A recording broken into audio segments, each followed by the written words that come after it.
Welcome back to Let's Get Chatty with Jada and Marshawn on IntellectualRadio.com. This is where you enter the no judgment zone and you just get to talk it out with your girls, Jada and Marshawn. I'm Jada. And I'm Marshawn.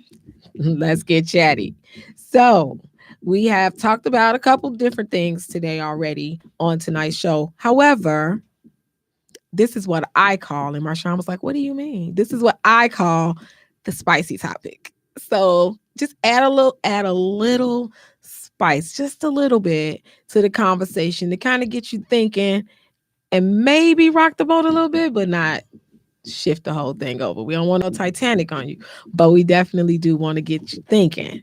So we're going to talk a little bit about relationships. Now, this is always a good and hot topic to talk about. Do we have enough time? Now, that I don't know. That I don't know. But I do know that when we talk about relationships or when we think about relationships, what is your definition of a relationship? So when I say that word to you, what is the first thing that pops into your mind? Your communication with another person. Oh, that's good. Your communication with another person. And mine would probably be your connection with another person. So those are two great words we can definitely get the conversation started with. Connection and communication. So in a relationship, it does not necessarily have to be, and I'm pretty sure this is not new information to anyone, but it's not just between a male and a female. Right. In some type of romantic relationship. But I think that is what people may think of first. Right. Now, I was having a conversation yesterday with someone, and it came out of our conversation that the most important relationship that you could have in your life is the one that you have with yourself. Okay. I'm with that. The relationship that you have with yourself. Now, would you say, Marshawn, that you have a good relationship with yourself? I would say that I'm working on it. It's a work in progress. Awesome. I probably do not have the best relationship with myself because I've, in the past, been a person who always put everyone else before myself. So I am working on a project right now that it's about self-love, and it will probably launch in 2024, maybe 2025, because God's still putting me through it. But I know that I've always been a person that put everyone else before me. And saying that, no, I did not have the best relationship with myself. So me and myself working on that. What's your relationship with yourself, Jada? I believe that my relationship with me is probably in the best place that it has ever been. Okay. And I say that just because of some of the growing pains that I had to go through.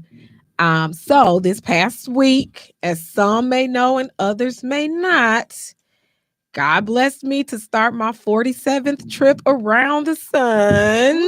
Woohoo! So happy birthday. My birthday was Wednesday, October 4th.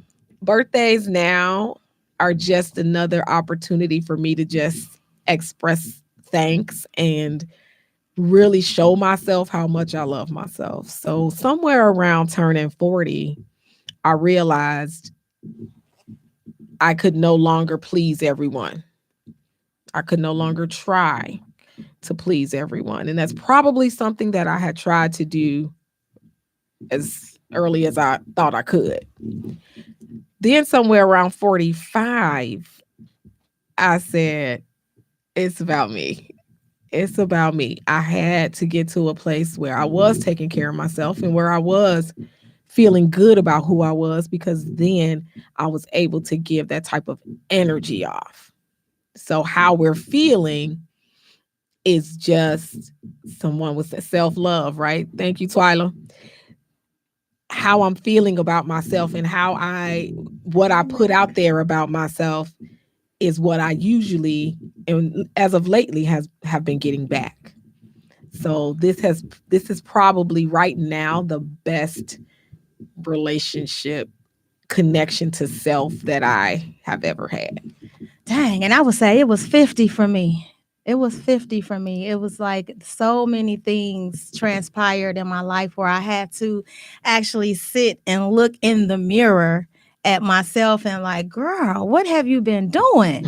Why are you so behind in certain things? I'm saying as far as myself, self-care, things like that. I want to travel. I want to, do some things and have some fun and enjoy life. And I feel like I should have been doing this 20 years ago. But, there's a divine time for everything that happens in our lives. But like I said, it was 50 for me. And that's when I started thinking about the self-love, when it was actually, slapping me in the face. That's when I started this self-love project, like I said, that I'm still working on.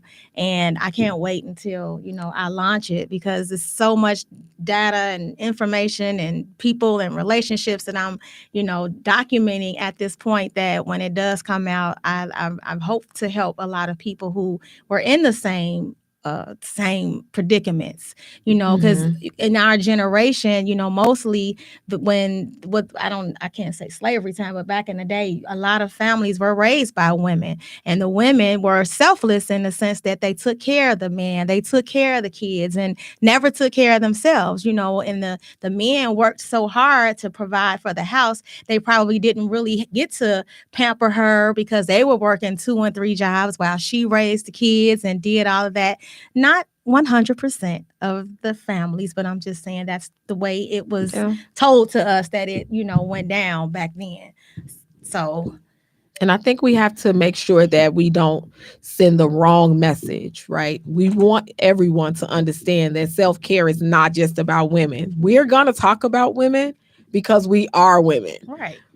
We have a connection to each other in that sense. Right. However, we also like to talk about us as a people, as Black people, and then we just talk about us as human beings. So as human beings, you should be practicing taking care of yourself. You should most certainly find ways, man, woman, no difference. You must find a way to somehow decompress from your day, somehow be calm, so that you can interact with other people in that way. But what if we don't know how to do that?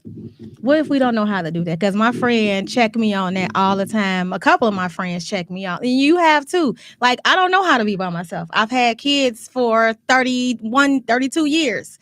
And I've never been by myself. Well, I'm not saying never, but I've always had someone with me.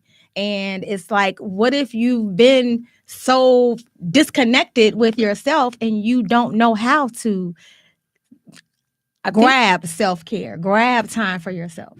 I think it starts with the little things. And when I say the little things, that's just like the hot, sudsy tub with a glass of wine. Like, to me, that's small, but it makes a huge difference.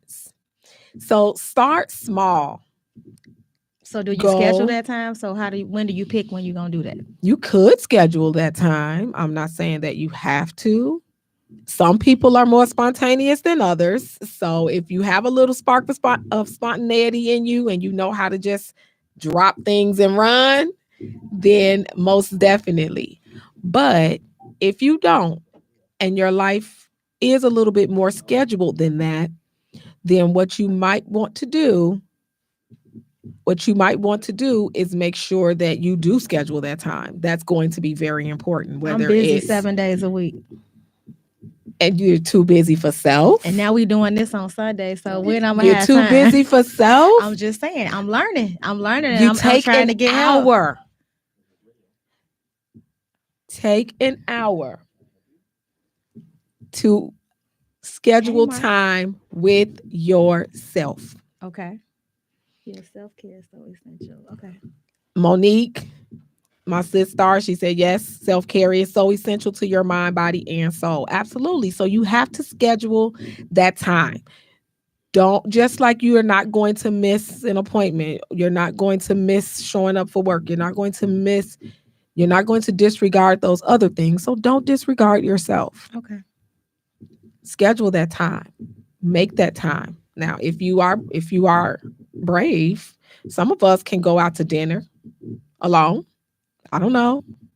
Try it. See how you like it. I did it one time and I was insecure about doing it. I was so hungry for breakfast and nobody was available to go to breakfast for me. So I went right there to IHOP and I was sitting there like, they going to be saying I'm lonely. They going to be saying I don't have no friends. And then as I looked around, it was about 3 or 4 other women sitting there by themselves, which I could have just tried to make conversation, but it was supposed to be my me time. And I was really proud of myself because after I got there and I got more comfortable, like I said, I looked around and I was like, oh, people do this all the time. Okay. But it was a challenge for me to just go out and do it. But I was hungry and I wanted to sit down and eat. People do go out and enjoy a nice meal by themselves Well, I could from do that time at to time. Starbucks or McDonald's, but it was like a restaurant. And Yeah, it's just no, like, sit down meal. Maybe take a book with you. okay.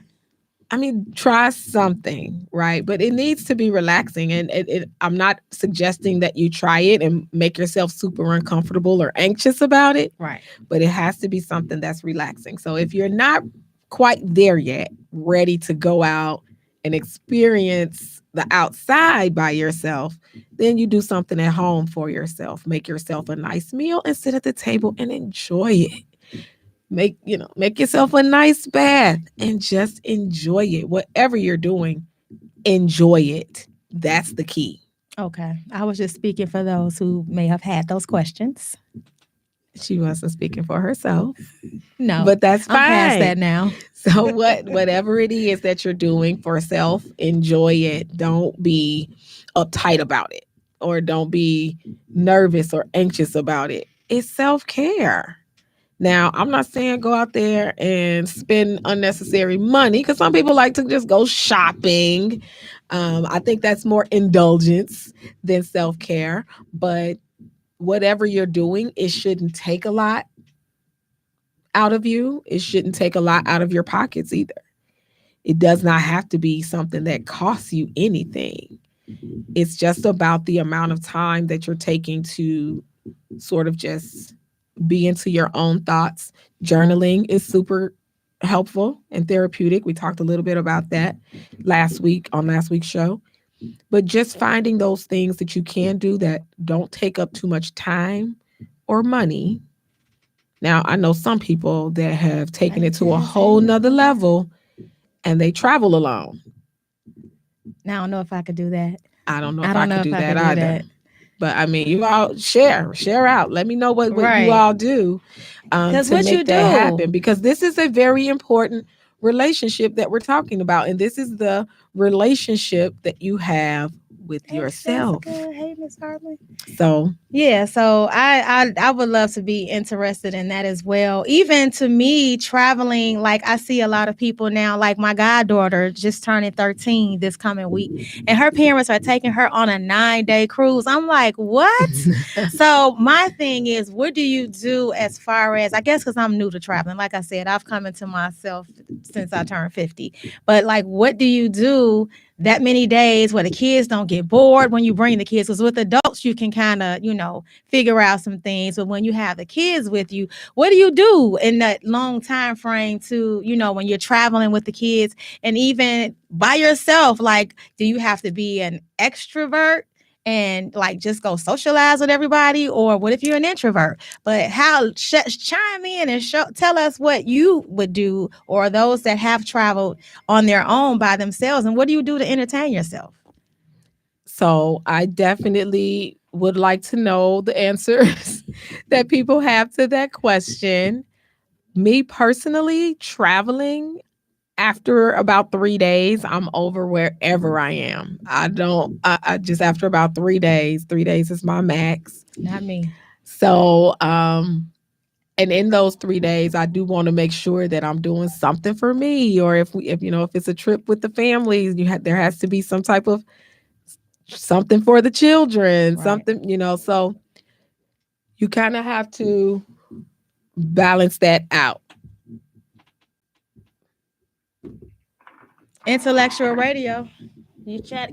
Yes, I had a question. I said, how do you find love? Like, how do you find a person that genuinely likes you for you? Okay. So, how do you find someone who genuinely likes you for you? I think that it takes time because when you initially meet someone, you're going to have to get to know them. But I I think, say be yourself. Because they not gonna know who you are unless you're yourself. If you're trying to put on an impression, a false impression, eventually it's gonna come out your, what your skeletons are or whatever the real is. But I say genuinely be yourself so that person can know who it is that they're dealing with, and then they can know who you are. I wouldn't say come on too strong. Some guys, especially. What if you leave with your wallet open? Well, then that's what you're going to end with because they going to empty it for you. I'm just saying, if you leave with your wallet open, that's not a good that look. right? Is that really you? Exactly. Because now you trying to. If you fronting, then that means that you're stepping out on a lie. You're starting it on a false. Now, if you can maintain that, throughout the whole relationship, keeping that wallet open, then so be that. Then that's probably the basis of y'all relationship. Yeah. But do you have anything else to offer besides your wallet? Yeah, I do. And I believe that you do. I don't know who you are, but yes, I believe that you do. So I think that if that's a part of who you are, then you show that, of course. But whomever this woman is, say that again. Like a rapper said, King Von, you can't do nothing for a woman if you don't do nothing for financially. That's partially true. Partially, not completely. Because a independent grown woman can more than likely take care of herself. Absolutely. But if you want to do those things for her, it shouldn't be things that she's. Give you a scenario like a man getting out of jail want his baby mama back. Like you can't take that time back, but like financially you can't do nothing for her. So I think in a situation like that, there has to be some things that happen before you open up that wallet, right? There's going to be some emotions. There's going to be some mental things that you all have to get past. And all of that will happen over time. But you got to get the emotional part of the relationship settled first. Right, because if you've been gone or that person has been gone for a long time, it was a disconnect anyway. So she different and you different, yeah. And you guys have to learn how to or figure out how we can put our the new us together in a relationship and try to make it work. But if she in left field and you in right and y'all can't meet in the center, then it's probably dead. And the wallet ain't gonna matter. And if you opening up your wallet, she may just accept it and let it just be that. But like we said, it has to be more than that you have to offer just in your wallet. Right. Thank you so much for giving us a call. We appreciate you. All right. So we know that there's a lot of people out there that are working on their relationships. One of the things that I talked about in my conversation yesterday was that after that relationship with self, then I think the next most important relationship that you see is that of your parents or your mom and stepdad or whomever that is, like the adults that are raising you. Then those are the next most important relationships that you experience. And that plays a lot into how you maintain relationships as you get older. But what if that relationship is bad?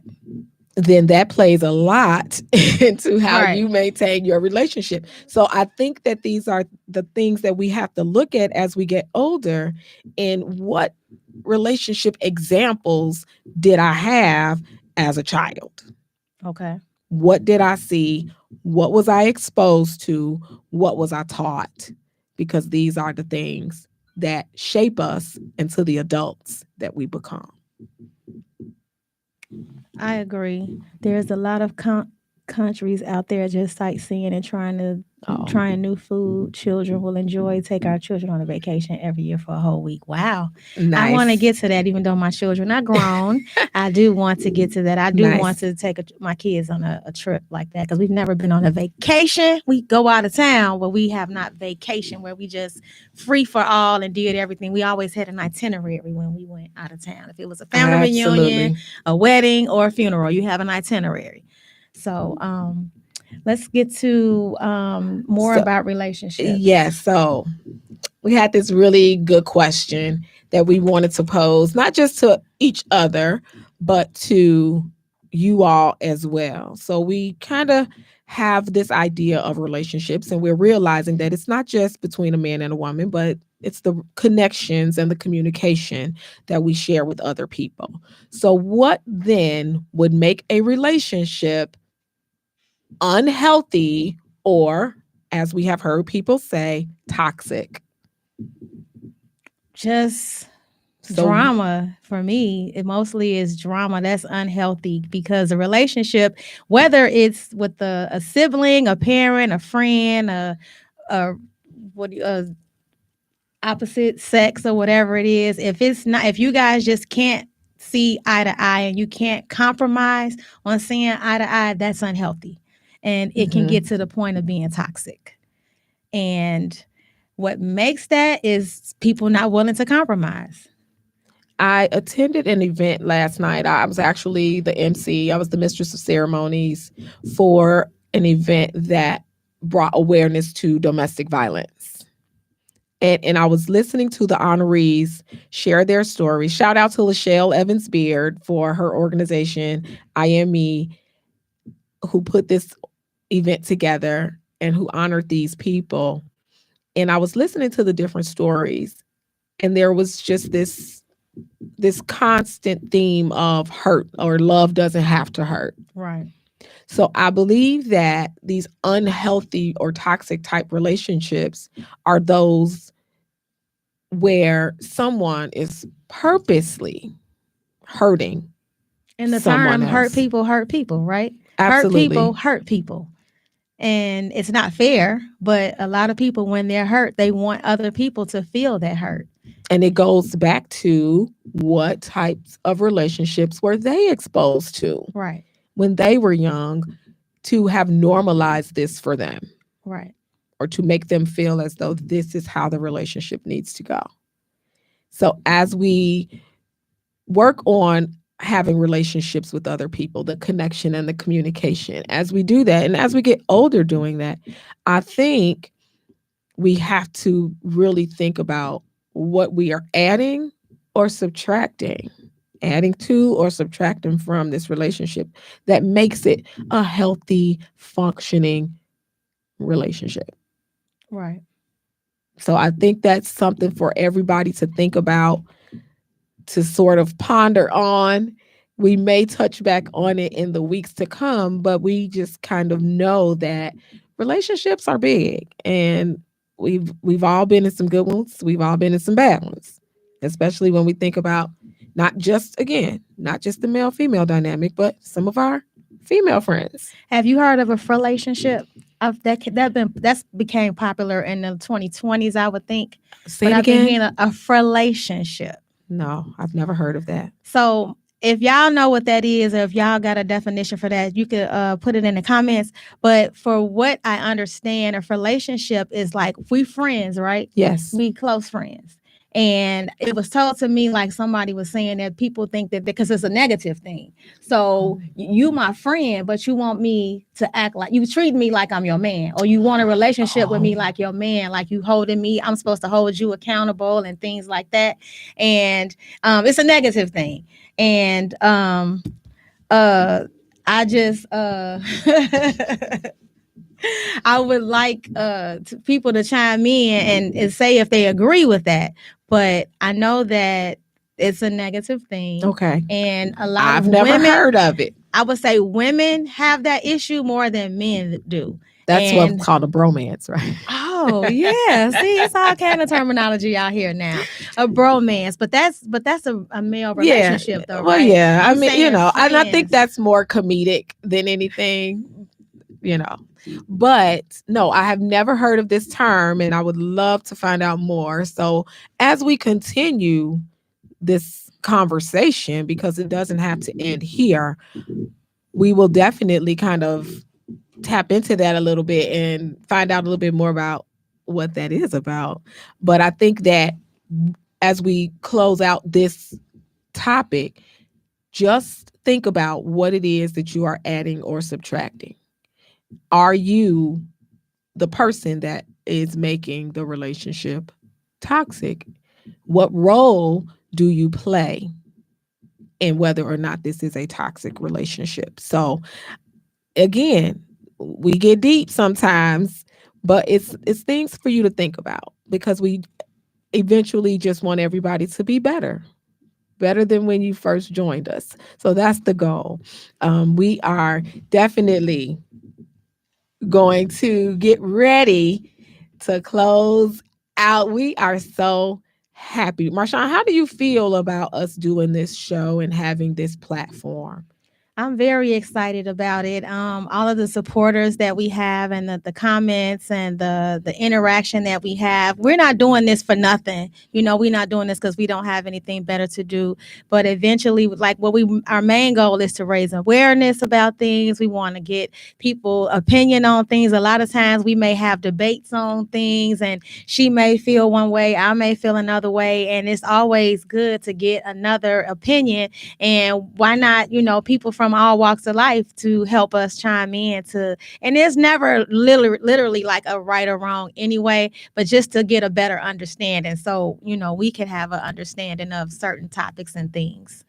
So we are thankful. I am excited. I know that we are going to get to go far with this platform and get our voices heard. So you get the perspective of a Black woman, you get the perspective of a woman, you get the perspective of a human being that is just living on this earth right along with you and sharing the same air that you breathe, and just someone that is out here trying to make it in this world. So we want to thank you so much for tuning in to Let's Get Chatty with Jada and Marshawn on IntellectualRadio.com, where you enter the no judgment zone. And we're on Sundays at 5:00. So tune in to Intellectual Radio or our social media platforms. Thank you so much for tuning in. Thank you so much. See you next Sunday. All right. He's a manifestation of my dream. We must have been